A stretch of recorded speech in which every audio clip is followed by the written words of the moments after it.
Fala pessoal de Matos aqui do canal de Matos Ensino. Hoje a gente vai falar sobre benchmark aqui, mais um termo do mercado financeiro, nosso terceiro vídeo, desmistificando o mercado financeiro. E você precisa entender benchmark, porque senão sua rentabilidade vai estar em jogo. Quanto você ganha nos seus investimentos pode estar em jogo se você não entende o que é benchmark e como ele é utilizado a seu favor ou contra você, será? Vamos para o vídeo, tá? Então vamos aqui, ó, trazendo aqui o nosso PowerPoint aqui, a gente vai falar justamente sobre benchmark e a gente começa com o seguinte, tá? Por que que você deve entender isso? Mais um passo para você dominar os investimentos, porque é um fator que está sempre presente aqui nos investimentos, especialmente em fundos de investimento. Sempre tem um benchmark que eles estão seguindo. Você já vai entender no decorrer desse vídeo. Por que entender isso de novo? Porque você tem que saber fazer as perguntas certas na hora de investir. Você quer ser um investidor independente que investe de verdade, que não perde, que sempre lucra, lucra acima do CDI, tudo isso. E como é que você, qual o passo aí, um dos primeiros passos para você chegar nesse objetivo? Sabendo fazer as perguntas certas. Você só sabe fazer as perguntas certas quando você já entende sobre os investimentos, já está num passo aí de chegando para dominar os investimentos. Você precisa entender isso, você precisa dominar esses termos aqui do mercado financeiro. E aí eu já peço, já se inscreva aqui no canal que vai te ajudar bastante com este objetivo aí de você saber fazer as perguntas certas para você não ser enganado, tá? Entendendo isso, é mais um passo para você declarar sua independência nos investimentos. E aí vamos lá, o benchmark é referência para taxa de performance. Se você não sabe o que é benchmark, não sabe o que é taxa de performance, a gente te explica também neste vídeo. E o benchmark não pode estar desalinhado, tá? Isso aqui é normal de se ver, tá? Desalinhado quer dizer que o benchmark ele não está fazendo sentido. Você acaba correndo um risco e pagando o preço de um risco que é menor, tá? Então, sua rentabilidade está em jogo. E aí, o que que é, tá? Benchmark, essa palavra está presente nos investimentos, está presente na computação, quando fazem testes de programas, está presente nas comparações aí das corporações, tá? Tem pares, tem outras empresas que atuam da mesma forma no mercado, no mesmo nicho, no mesmo segmento de atuação, e às vezes aí você tem comparação entre empresas, tá? A própria empresa chama outra empresa e faz um benchmarking, né? Tem toda essa questão.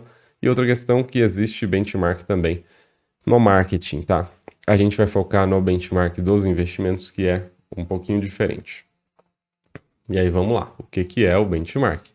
Novamente, agora vamos falar especificamente dos investimentos. É a referência utilizada para avaliar desempenho. O que que isso quer dizer?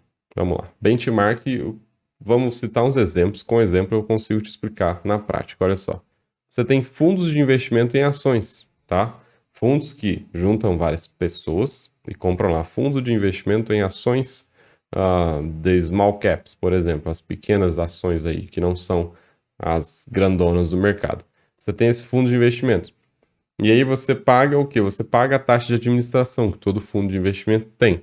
E além da taxa de administração, muitas vezes você tem taxa de performance. O que é taxa de performance? Se o cara está tendo uma rentabilidade acima do esperado, ele tem que ser remunerado por isso, tá? Então ele tem uma performance boa, então você paga um preço a mais para ele, tá? Você paga uma gorjeta ali, tá? Uma taxa de performance. E aí, por exemplo, em fundos de ações, como é que você vai saber se o cara está desempenhando acima do esperado? Você vai comparar quanto que o fundo do cara rendeu com a rentabilidade de índices de mercado, por exemplo, o famoso IBOV, que é o índice Bovespa. Ou então, se o caso tratar de ações realmente pequenas, teria o small caps aqui, o índice, tá? Que olha as principais empresas que não são as maiores do mercado, que tem liquidez também, que são empresas com potencial de crescimento maior. Então, basicamente é isso. Esse primeiro exemplo a gente já consegue observar que o IBOV acaba sendo um benchmark, tá? O índice Bovespa acaba sendo um benchmark para o quê? Para fundos que investem em ações. Outro exemplo de benchmark, você tem lá fundos de investimento imobiliários, por exemplo, para saber se o cara está tendo uma rentabilidade acima do esperado, normalmente se olha aí o índice de fundos de investimento imobiliário, que é o IFIX. Outro exemplo, fundos de renda fixa, a gente já vai citar todos esses fundos aqui, todos esses benchmarks utilizados. A gente vai trazer na próxima tela e explicar bem eles, ó. Fundo de renda fixa, você tem lá da Ambima, o IMAB, você tem o IRF. Além disso, fundo de cripto. Você tem lá o Nasdaq Crypto Index, tá? Existe fundo de criptomoeda que tem taxa de performance também se superar o que? Se superar o Nasdaq Crypto Index, que é justamente o índice de criptomoedas lá da NYSE, lá do Nova York, tá? Então, o benchmark, ele é isso aqui. Esses ativos aqui, eles existem? Existem. Então, na prática, o benchmark é você fazer a comparação da aplicação que você tem hoje com uma aplicação que tem aí uma referência para você, que sirva de referência. Então, o benchmark não é essa referência. O Ibov é o benchmark. Ele não é o benchmark, ele é um benchmark. E ele serve para ser benchmark de algo que tenha relação com ele. Um fundo de ações, por exemplo. Então, benchmark é essa referência utilizada aí para avaliar desempenho. Principais benchmarks tem lá o certificado de depósito interbancário, os índices da B3 que a gente citou e vai citar um pouquinho mais e o índice da Ambima. Deixa eu só conceituar o CDI, depois a gente vai para as outras telas que eu trago os exemplos aqui dos índices da B3 e da Ambima. O CDI é o certificado de depósito interbancário, tá? É um valor aí que os bancos cobram entre si, dia após dia, para fechar o caixa lá com o Banco Central. Eu já expliquei bastante isso aqui em outros vídeos, vou dar uma conceituada aqui básica. Na prática, ele está sempre ali do lado da taxa Selic, tá? Tem a taxa Selic, que é a taxa básica de juros da economia, e você tem 0,1 ponto percentual abaixo, normalmente é a taxa do CDI. Se você tem uma Selic lá de 12%, por exemplo, não sei quando você está vendo esse vídeo, o CDI deve estar lá em 11,9%, tá? Sempre um pouquinho abaixo aí da taxa Selic, e é a taxa utilizada pelos bancos para emprestar entre si, para fechar o caixa no final do dia, tá? Então, é muito utilizado como benchmark, muito utilizado mesmo, e aqui tem algumas assimetrias que a gente vai falar daqui a pouco em relação ao CDI. Por quê? Porque acaba sendo um índice aqui de renda fixa, bem conservador, que está considerando aqui operações de curtíssimo prazo, tá? Operações indexadas aí, indexadas não, que tem muita relação com a taxa Selic, que é a taxa básica de juros da economia. E isso é muito conservador, tá? Muito conservador. E às vezes é utilizado o CDI como um benchmark de investimentos que não são tão conservadores, tá? Esse é um grave problema que a gente já fala mais sobre ele. Índices da Bolsa, tá? Brasil Bolsa Balcão, aqui o B3, e índices da Ambima, tá? A Ambima é uma entidade importantíssima aí no mercado de capitais. A gente vai mostrar aqui os índices de renda fixa que ela acompanha e calcula. A gente pegou lá do site da B3 os principais índices da B3, ó. O que a gente vê aqui? Índice da BMF Bovespa financeiro. Também deve servir para algum benchmark de algum fundo que tenha alguma relação com BMF, tá? Isso aqui pode ser utilizado aqui. Índice de BDRs, tá? Aquelas ações lá de fora que estão sendo negociadas aqui no Brasil. E índice de commodities, se você tiver um fundo de investimento que investe em commodities, tá aqui um ótimo referencial para você olhar. É o ICB. Índice de consumo, índice de energia elétrica para aquelas empresas de energia elétrica, o índice de fundos de investimento imobiliário, como a gente disse, o IFIX. O índice aqui de fundos de investimento imobiliário de alta liquidez, tá? Eles tiram alguns fundos daqui que tem menos liquidez e acrescenta neste cara aqui e inclui neste novo fundo aqui, neste novo índice, apenas os fundos que têm alta liquidez. Tira a galera que tem poucas negociações. Liquidez, na prática, aqui é um termo para a gente dizer que tem pouca negociação no mercado, tem pouca gente interessada em comprar e vender. Talvez o fundo é gigante, tem muita gente posicionada nele, mas pouca gente querendo negociar e vender. Aí ele é excluído aqui para você ver apenas o fundo que tem os fundos, apenas o índice, né, para você ver apenas os fundos que têm mais liquidez, tá? Índice de futuro Bovespa, tá? Você tem lá a expectativa futura do índice Bovespa, qual o preço futuro dele, e você consegue construir um índice, tá? Um índice com esses valores. Outros aqui você tem IMAT, índice do DI, índice de dividendos, tem aquele que a gente falou, Small Cap, dentre outros índices aqui. Todos eles podem ser utilizados aí como benchmark. Se você monta um fundo que é de Small Cap, como eu citei, você pode simplesmente seguir esse índice aqui de Small Cap. E aí você diz, beleza, o meu benchmark é esse, a minha taxa de administração é 1% no ano, e se eu superar o índice de small cap, se eu ganhar mais que ele, eu sou gestor, estou te oferecendo. Se eu ganhar mais que o small cap, já desconsiderando a taxa de administração, eu vou receber 20% do que vier acima. Então, exemplo, vale R$100 o fundo, tá? E aí tem 10% de rentabilidade o índice de small cap. E o fundo tem 12% de rentabilidade, tá? Você investiu 100, você tem 112 hoje, um ano depois. O índice small cap, se você tivesse investido 100, você tiraria quanto? Tiraria 110. Então, você ganhou R$2 a mais. E aí ele diz, em cima desses R$2, eu quero 20%. 20% dos R$2 vai ser lá os 40 centavos, salvo engano, tá? Então, os 40 centavos não é seu, é taxa de performance que o cara recebe por ter superado aí o índice de referência, tá? O benchmark. É assim que funciona aí o cálculo de taxa de performance. E aqui do lado de cá a gente vê os índices lá da Ambima. Eu vou gravar um vídeo específico sobre esses índices, que eles são muito interessantes para você acompanhar todo o mercado de renda fixa, tá? Mas basicamente, o desenho aqui é da própria Ambima, bem explicado, tá? Ó, você tem aqui o IMA geral. Deixa eu deixar apenas o PowerPoint aqui por enquanto. Você tem o IMA geral, que é justamente o índice geral de todos os títulos que compõem a dívida pública. Então, todos os títulos lá do governo ali que você consegue comprar no Tesouro Direto. Aí tem um problema. Lá dentro, ele está olhando os títulos disponíveis para compra e também os títulos que não estão mais disponíveis para compra. E qual que é o problema? Porque quando você entra lá na aba resgatar, você vê uns títulos que não tem mais nada a ver. O que eu estou dizendo assim, não tem mais nada a ver? Que existem títulos lá que são indexados. Existe um título, na verdade, para ser mais específico. Existe um título lá dentro que é indexado ao IGPM. O Índice Geral de Preços do Consumidor é um indicador que está lá com o IBGE. Eita, eu vou até ter que confirmar isso, eu acho que ele está com a FGV.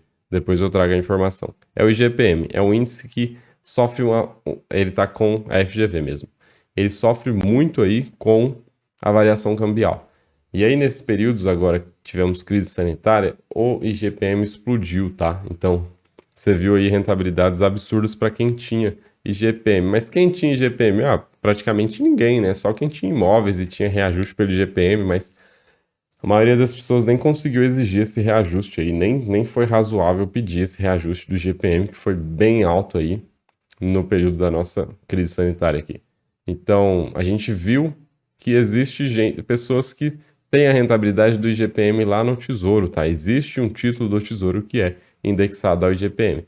E quando você olha aqui o IMA geral, tá? O IMA, que é o indicador aqui da Ambima, ele está considerando também esse um título que tem variação do IGPM.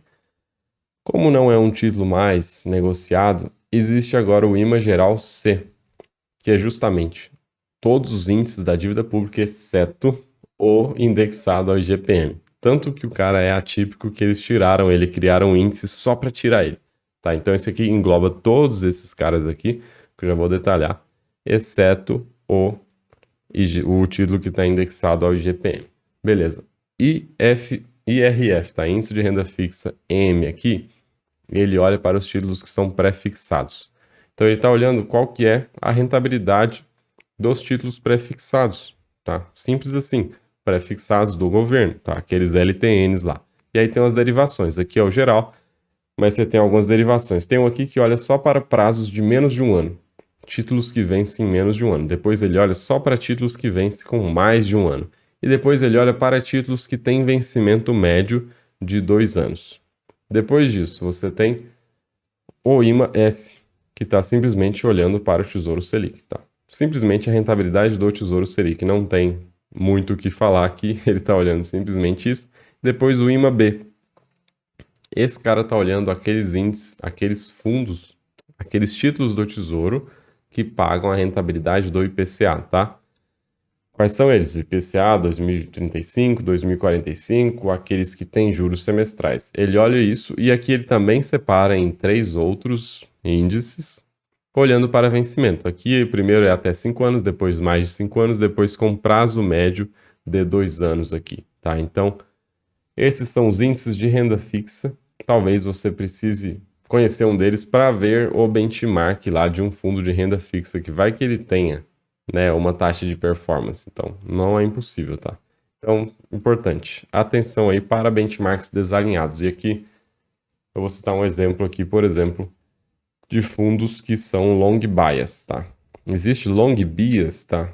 Que são fundos que têm uma estratégia de comprar, mas nem sempre comprar ações. Normalmente o cara, eu vou comprar ações, mas se eu ver que o mercado está caindo, eu posso não comprar, eu posso me proteger, eu posso vender um derivativo, eu posso assumir uma posição vendida um pouquinho aqui, eu posso simplesmente não ficar comprado, tá? São fundos que são bem arrojados no fim das contas, porque eles compram ações e aí, dada a opinião lá do gestor, as análises todas dos analistas que trabalham no fundo ou que são contratados, dada essas opiniões, o cara fala: não, não, então agora eu vou vender essas ações, vou ficar parado aqui, vou fazer outra coisa com o dinheiro porque vai cair.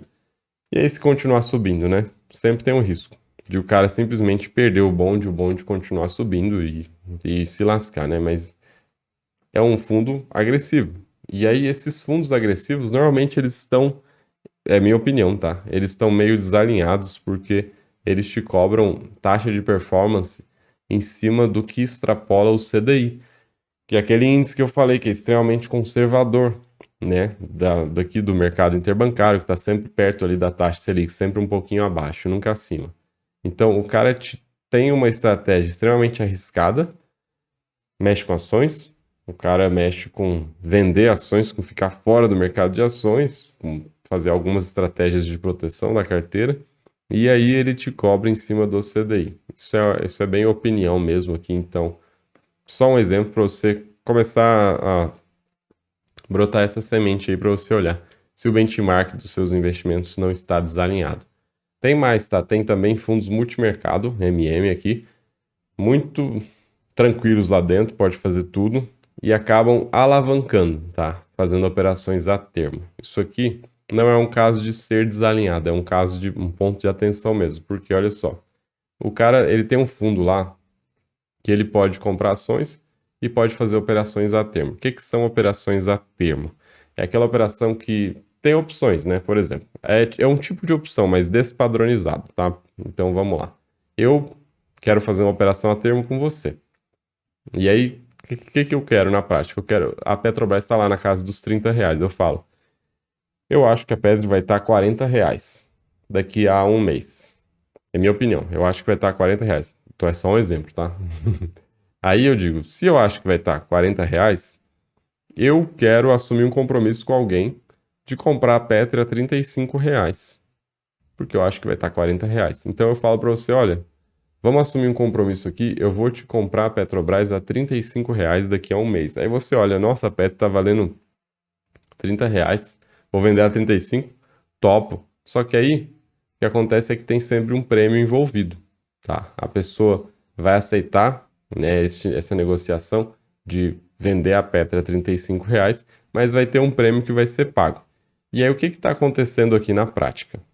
Eu tô apostando que a Petro vai subir e tô assumindo uma posição que eu nem tenho, tá? Eu tô assumindo uma promessa com alguém, com outra pessoa, para um dia eu comprar a Petrobras.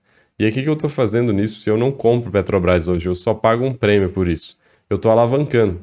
Eu tô me expondo ao risco de a Petrobras, risco positivo de a Petrobras subir, mas eu não tenho esse dinheiro, tá? Se ela subir de fato, eu vou lá e exerço, jogo no mercado de volta, fico só com a diferença. Então, operações a termo, na prática, elas alavancam o patrimônio.